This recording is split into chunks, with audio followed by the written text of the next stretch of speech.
This year, Downs NOLA, a truly exceptional slice of New Orleans rock and roll, turns 25. Hey, I'm Christina, welcome to The Void. I'm here to introduce you to a very special episode that I've cut together to celebrate the 25th anniversary of Downs NOLA. So NOLA is a record I would say is like the Appetite for Destruction of the New Orleans sound. It is all killer, no filler, it's soulful and savage, the riffs are insane, there's just this incredible lyrical story, and it's just a really cohesive album. They went on to record a whole series of records after this came out in 1995, but this one was particularly special. They were to be celebrating it like in a couple of months, the anniversary at Hellfest and a bunch of other dates. So I thought, let's tide everyone over with some moments. This interview mainly features Down frontman Phil Anselmo, who you may know from Pantera, Kirk Windstein of Crowbar, who was heavily involved in the band, and whilst he'd been out for a while, was coming back for the reunion shows that were to take place around now. Rex Brown of Pantera, who was bass player for a long time, makes an appearance, and Pepper Keenan of Corrosion of Conformity is another member of, I guess, the conversational group that I'm bringing to you today. I've interviewed the bands over a 12-year period, so it's just conversations here and there. This isn't the expansive documentary I'd love to do about the band, but this is a story crafted from our conversations through the years. Yeah, if you don't know them, get to know this. It's some really great music made by some really passionate, soulful lifer musicians. Now, one of the bands that you've been a part of that I think had a lot of soul is Down. And this next year is the 25th anniversary of NOLA, which I think is one of the greatest ever rock albums of the modern era. I think you've got like these mad riffs and soul and all this energy. Can you tell us something about the making of that album that people wouldn't know? I mean, at the time that like the NOLA record was actually recorded, you know, Pantera had just had the #1 record with Far Beyond Driven. So, you know, I mean, this was just fun. Zero pressure. We wanted to start a band and we would dig it if we weren't in it. You know, that was part of the goal. It came together so easy because it was just a simple side project with guys who all love the same style of music that wanted to do something different from our real bands, if you want to call it that. And we've known each other since you were young teenagers. It's an odd situation because it ain't like we just started a band. It's like I know every inch of all these fools. I think that the fact that we put zero thought into it and just had fun is what makes it so special. We also have a bunch of old versions and demos of the song I'd like to add to it. We got a whole bunch of crazy old footage and just kind of re-release it because it's a great record. What was the first jam you guys ever had like?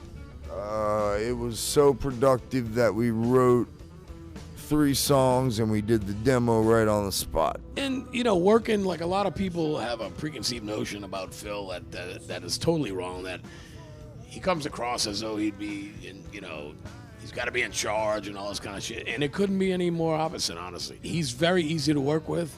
He really is. And he taught me a lot of stuff. Like, in a lot of ways, he taught me how to write songs in the sense of arrangement. Like, he's a great writer, riff-wise and whatnot, but his real talent, in my opinion, lies in arranging songs. Like, he knows when it's time for a key change. He knows when it's time for a tempo change, time for a break in a song or whatever.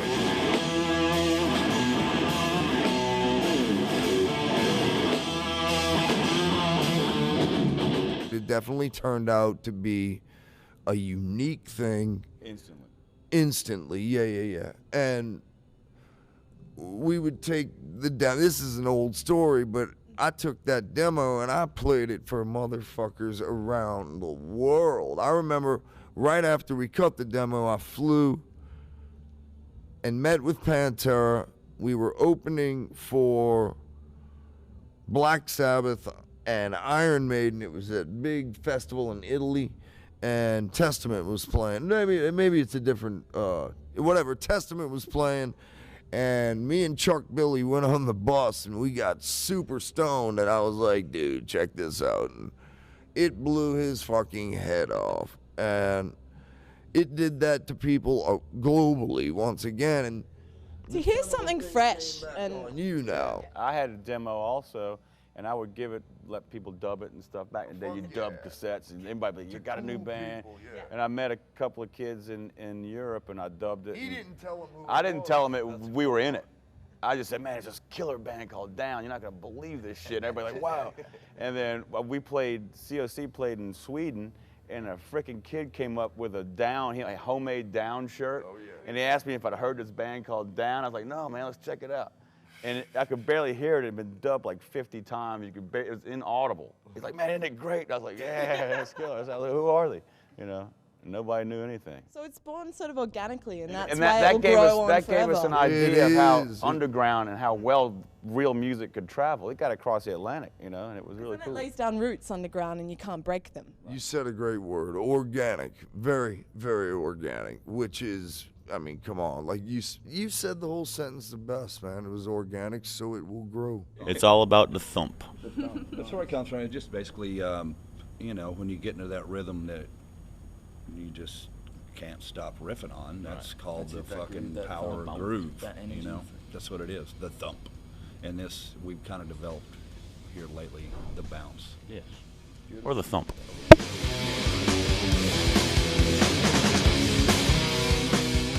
I think it's interesting, the whole New Orleans sound. Like, I've never been there, but you know it when you hear it. We wouldn't be Down if we weren't from that vicinity, I'm quite sure. New Orleans is a filthy pile of hot sex and shit. Everything there is thick. The air, the women, the patois. Just thinking of that city makes me want to get fucked on a balcony. The rest of America doesn't deserve New Orleans. And I just thought, it's so, like, I haven't been there. That's not rude I at think all. it's kind of like, I'm like, I haven't pretty been there. true. Yeah. Awesome. It's pretty true. It is. That's why so much honestly, good music comes yeah. out of it. Awesome, yeah. I guess Sounds like so. a place man. to go. Yeah.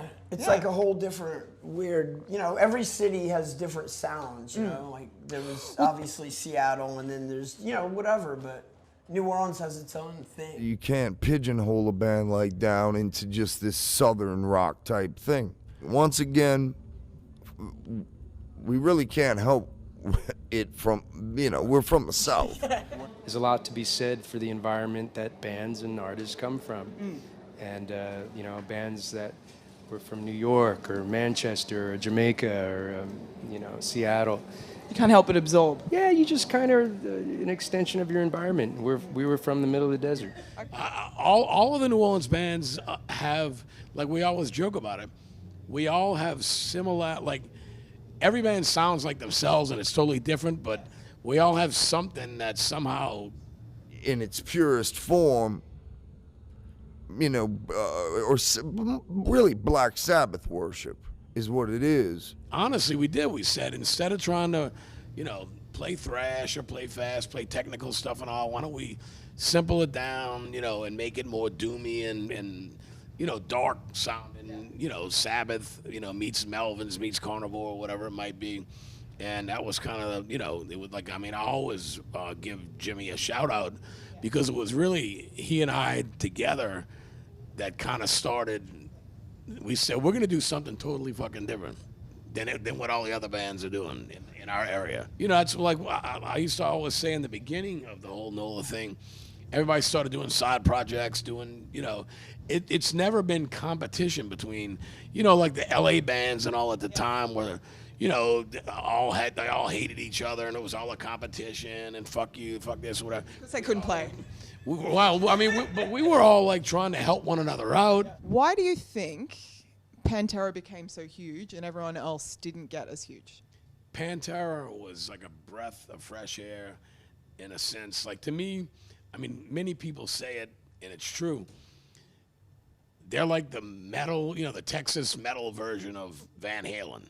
And it's not just because, but it's not just because of Vinny and Dime, God bless them both, being brothers, but it's like they were arena ready playing fucking clubs. I was actually a bartender at a nightclub that they played at, and that was back when the drinking age was like 18 in Texas. So Daryl was 15, and he was just this amazing guitar player. They came at a time when, grunge was coming up and whatnot, and you got certain guitar players or whatever on the cover of Guitar World magazine that really don't deserve to be on the cover of Guitar World. And then, you know, Dime was a breath of fresh air and against the grain of everything else that was going on, you know. And I mean, you know, you got a charismatic guy like Phil with an amazing voice fronting the band, who's, you know, is one of the greatest frontmen in my opinion, as far as, you know, controlling the crowd. Honestly, there's a unique quality to every single crowd. You know, in some weird way, you get to know the faces in the audience, and there's a connection there. And I just, you know, honestly, there's no better feeling than playing live. The highlight, Moscow, playing with Metallica right after the fall of the Russian Federation. And, you know, that was cool. You know, 1 million screaming fans. You know, we were in the middle of recording Vulgar Display of Power. So, Pretty special record. It was a great record. You know, and you know, opening for Judas Priest, all of us grew up with that. I mean, there's so many of them. You know, sharing the stage with Kiss, the original Kiss in South America. You know. All of us grew up on that stuff. Black Sabbath. Yeah, I jammed with Tony Iommi back in the 90s, and great experience. Tony Iommi, everyone in Black Sabbath, and both prominent singers, Osbourne, Dio, rest in peace, every damn one of them are the most down-to-earth, sweet dudes in the world that so gentle. Took us under their wing, and I can't say enough about Black Sabbath. It's fantastic. From the time we wrote our first songs, we were trying to get heavier and heavier, make the whole sound, because there was bass guitar, lead guitar, and drums basically as the rhythm sections. And before that, a lot of bands had keyboard players or rhythm guitar players. So we made the sound bigger, you know, by lowering the sound, lowering the tuning, and so it gave it a bit more oomph. We didn't know how to tune up anyway. No, we had, actually, it's not far off. There was not much to tune up to in them days. You know, you had. There's, you know, there's veins of it through down. I think, like there's blood and And we wouldn't even be talking right now if it weren't for Black Sabbath. Right. What sort of skins have you shed along the way?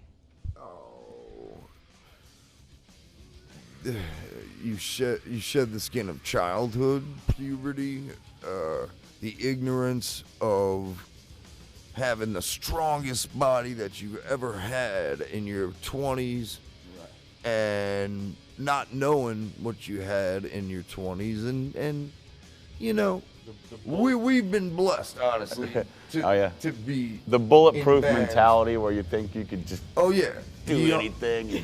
Young men never die. Yeah, you got to. You won't survive. You'll be in a ditch somewhere. That's true. And you can, when you were younger, you could get away with fucking anything, man. You park a car, fucking, oh God, no telling what the fuck you.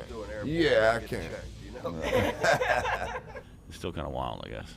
But you know, we're staying between the ditches a little better than we're used to. We got kicked out of our. I think we got a yellow bear. Yeah. We're in trouble with the Soundwave people, so we're. What'd you do? What didn't we do? So you guys have been getting up other bands on stage to finish off the set every night. Dude, Living Color came and jammed with us last night. Awesome. How about that fucking shit? So that's been the best. Jam with Living Color. Check. Yep. Check. Done. Boom. So what brought that on? You just want to get involve the party? Yeah, man. It's just we've always done it kind of like that. It just kind of took on a life of its own, and we always try and see how far we can push it. But that was a good one.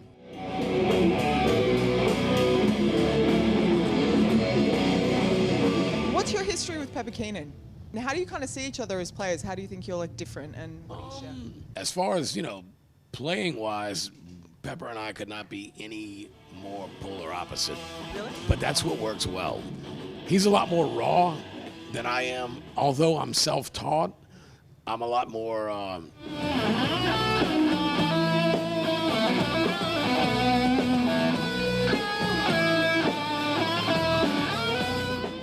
What are the biggest lessons you've learned? It's a big question, but To be humble and with your bandmates, not with you, but with your bandmates. I'm teasing, but you know, but I'm not teasing. But you gotta back your ego down, and it's It is- very it's- hard to yeah. do It's the because ban of ego.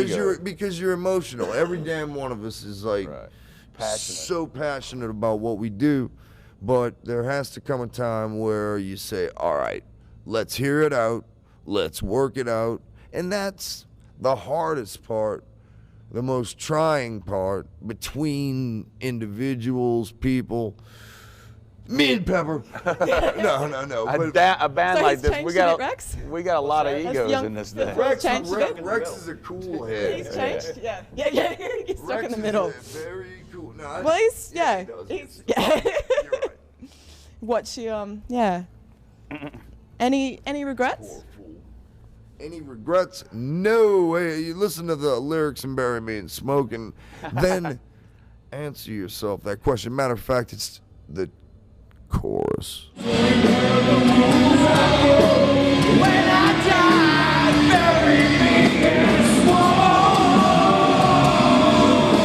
What's keeping you guys inspired? Well, look here. There's no safety net for not a damn one of us. We've been doing this shit for so long. It's all we fucking know, man. And it comes from love. And it comes from will and desire. Because each one of us has been knocked down, that I don't know how they fucking play their fucking guitars and shit anymore. Their hands have been broken. We've been crumbled, man. Like a fucking piece of paper. But you fucking goddamn persevere, Christina. A lot of people underestimate what the fans of music think, and when you give them something real, I think they really appreciate it a lot more than some flavor of the month BS. With the world economy crumbling, do you think it's a time for heavy, bluesy from the, music to rise up again? That's a ridiculous sort of question because the economy has always risen and fallen and risen and fallen. So there'll be a comeback eventually. And with us talking about money, you have to understand. Fuck money. Well, there's a lot of misconception out there. We may have been in different bands that were big at one time, but you got to understand, we were in big heavy metal bands. So with that, you don't walk away from it rich or set for the rest of your life. You got bills to pay, man. So that's why this shit is real, man, Would you and Down ever get back together and do some more stuff around this new Crowbar record? You should. I'm just saying on behalf of everyone. I mean, shows, yeah, some special shows or something, for the 25th anniversary of NOLA. We're talking about all of that. But as far as doing a record and all that, I mean, I don't know. It's not in my hands. I mean, it will be. But I mean, in all honesty, I mean, you see how busy everyone is. Me with Crowbar, Pepper with COC, Phil with his 20 bands, So it's kind of like, I mean, if they were up for doing it and it didn't, my big thing is, and in all honesty, and I know Pepper feels the same way, and I'm sure Phil feels the same way as well, if it doesn't interfere with anything to do with Down started out as a side project, and that's kind of what it would be again, where everyone's got their main things going on, and Down would be done in spare time, but it's such a great, we put out tons of great music together, so Down's the long-term plan, really, isn't it? That's something we discussed when we first did this band and decided to do this band, is that this is the type of band that we could keep doing until we're 90 years old or whatever, whatever. So I'd have to agree with you. We're lifers. We're in too deep to quit now. Shit. Thank you for watching the whole video. It's really great to see you at the end. You came all the way through with me to the end. If you've enjoyed the content today and you'd like to catch more of it forever, make more of it happen, I would very much appreciate you subscribing. Also, there are many more videos here and here.